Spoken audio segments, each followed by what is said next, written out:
पाकिस्तान की धरती से आए थे। अरे भाई, पाकिस्तान की धरती से आए थे, इतनी जल्दी कैसे पता चल गया आपको? हमारे घर में कोई घटना होती है तो हम सबसे पहले किसको पकड़ेंगे? सबसे पहले तो चौकीदार को पकड़ेंगे ना, कि तुम कहां थे, क्यों ये घटना हो गई तुम्हारे रहते हुए, किस लिए तुमको रखा था। लेकिन यहां नहीं ऐसा हो रहा है। यहां जो है, कहते तो हैं कि हम चौकीदार हैं, लेकिन चौकीदारी अगर की गई होती, हाँ, चौकीदार अगर अपने काम में पक्का होता है तो उसके ऊपर आक्रमण करके उसको कोई मार दे, लेकिन फिर कहा जाता है कि इस चौकीदार ने अपना निभाया। यहां तो कुछ पता ही नहीं है, कोई लड़ा ही नहीं उनसे, किसी ने उनको रोकने की कोशिश ही कहीं नहीं की। वो आए, घटना की, आराम से चले गए, कहीं पर उनको कोई बाधा नहीं है। कहां है चौकीदार? और चौकीदार के बारे में चर्चा ही नहीं हो रही है। अब कह रहे हैं हम उनको सबक सिखा देंगे, हम ये कर देंगे, हम वो कर देंगे। पाकिस्तान की धरती से आए थे।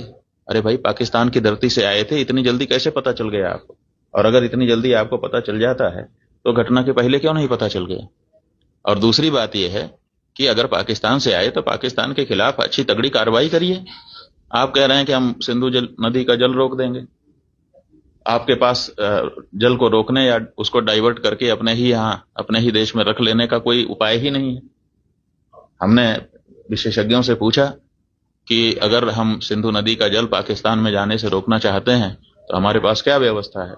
उन्होंने कहा हमारे पास कोई व्यवस्था नहीं है। अगर हम आज से शुरू करें कि ऐसी व्यवस्था हम बना लें तो पैसा कितना लगेगा वो तो अभी पूछिए ही मत। अगर पैसा पर्याप्त दे दिया जाए, पैसे के कारण एक दिन भी काम ना रुके, तब भी 20 साल लगेगा, तब हम सिंधु नदी का जल रोक पाएंगे।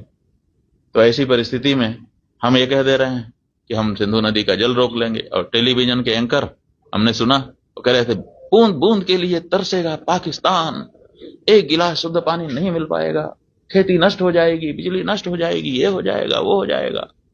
गजब बता रहे थे, ऐसा लग रहा था कि जैसे प्यास तो लग ही गई पाकिस्तान को। और इधर विशेषज्ञ बता रहे हैं कि हमारे पास पानी को रोक लेने का कोई उपाय ही नहीं है।